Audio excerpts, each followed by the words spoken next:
오, 잘하는데? 해가 저무는 줄도 모르고 계속된 민주의 통역사 체험. 지금의 마음을 그대로 간직해 좋은 통역사가 되는 그날까지 꿈을 향해 열심히 달려갈 민주를 응원한다. 와, 화면 보니까 정말 아주 당차게 체험을 하고 왔는데요. 우리 민주 학생, 직접 통역사 만나보니까 어땠어요? 정말 좋았어요. 통역사 선생님께서 정말 너무너무 친절하게 알려주시고 막 다양한 구체적으로 알려주시니까 너무너무 재밌었어요. 가장 기억에 남는 부분이 있다면 어떤 게 가장 기억에 남았어요?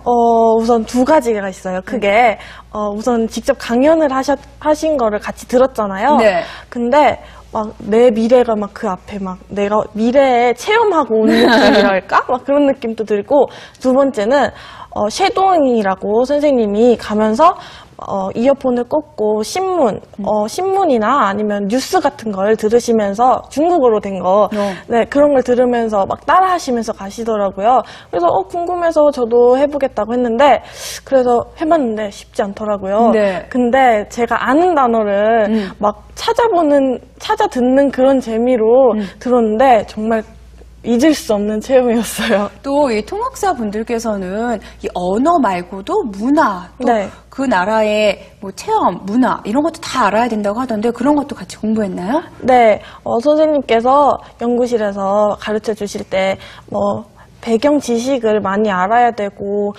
상대방에 대한 배려나 그런 것도 많이 중요하다고 하셨거든요. 그래서 구체적으로 배려심이나 아니면은 말을 해야 되니까 외우기도 해야 되고 집중력도 필요하고 그런 등등등이 있었는데, 구체적으로 정말 예를 들어서 신문을 외워서 말을 하면은 암기력도 좋아지고, 일단 말을 할 때도 그런 점도 좋아지고, 물론 중국어 당연히 열심히 공부해야 되고 그런 것들이 있었어요. 네, 정말 통역사란 직업에 대해서 구체적으로 체험을 하고 왔는데요. 네. 사실 어떤 직업을 체험하거나 아니면 그 직업에서 일하고 있지 않으면 자세히 알기 힘들죠. 네, 그렇습니다.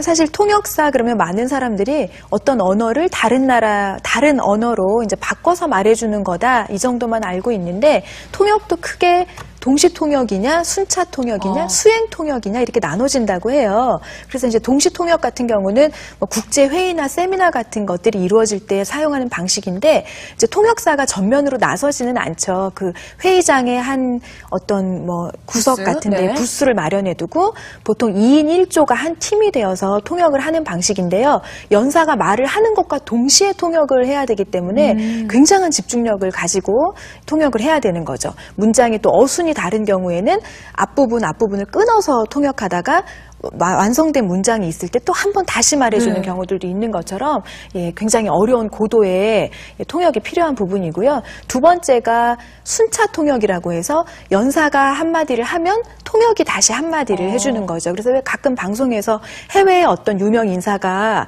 오시면 그분에게 한 말씀 질문하고 그분이 답하시면 옆에 통역가가 이렇게 말씀하셨습니다 네. 해주시는 경우 있죠. 그 경우를 순차 통역이라고 하고요. 마지막 세 번째가 수행 통역이라고 하는데, 가끔 각국의 정상회담 같은 게 있을 때 각국의 정상들이 앉아 계시면 그 뒤에 누군가 또 한 사람이 앉아서 뭔가 속삭이는 것 같은 장면 보신 적이 있을 거예요. 네. 위스퍼링 통역이라고도 하는데요.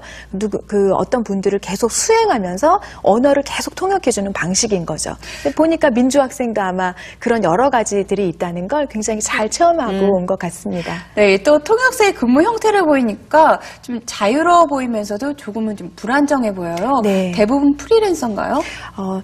통역사들이 특정 기업이나 기관 단체에 고용이 돼서 소속이 된 경우들도 있지만, 많은 경우 프리랜서로 활동을 한다고 해요. 그 이유가 일반 기업 같은 경우는 통역이 필요한 일이 상시적으로 있는 것이 아니잖아요. 그렇죠. 그러다 보니까 그 일이 발생하는 며칠 또는 하루 이틀 또는 몇 시간 단위로 계약을 하거나 요청을 하는 경우들이 생기는 거죠. 그래서 그런 부분 때문에 그 프리랜서로 일하시는 경우가 많다 보니까 이제 수입이 일정하지 않다는 면, 그리고 또 이제 수입이 일정하지 않으면서 실력이 검증되지 않으면 아예 그 일 자체를 하지 못하는 경우들이 있죠. 그래서 평소에 본인의 시간 관리나 생활 관리에 어려움이 있을 수 있는 부분들도 고려해야 하겠습니다.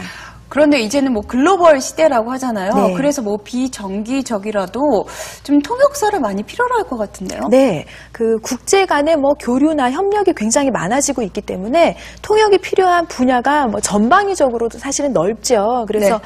그 상시적으로 주로 통역이 발생하는 그 어떤 분야를 본다고 하면 수출입 업체라든가, 네, 아니면은 뭐 국제 회의를 전문적으로 운영하는 업체들, 그리고 스포츠 구단. 왜 우리나라도 보면 뭐 대표팀의 감독님이 해외에서 오신 분인 네. 경우 선수들과 또 통역을 해야 하잖아요. 마찬가지로 우리나라 선수가 해외 구단에 간 경우도 마찬가지고요. 뭐 그런 경우 방송, 금융, 뭐 여행이나 관광 이런 모든 분야의 통역이 필요한데, 그런데 이제 아까 아나운서님도 말씀하셨던 것처럼 글로벌화되는 추세가 있기 때문에 많은 기업이나 기관에서 외국어 우수 능력자를 채용을 하는 거죠. 그러다 보니까 그런 일상적인 외국인과의 교류나 의사소통이 가능한 사람들이 많아졌습니다. 그래서 굳이 그런 경우 통역사를 고용하지 않고 그 직원들이 그걸 수행하는 경우들이 있다 보니까 통역도 일반 통역보다는 전문 통역 분야로 발전할 가능성이 있다라는 거, 그런 부분들을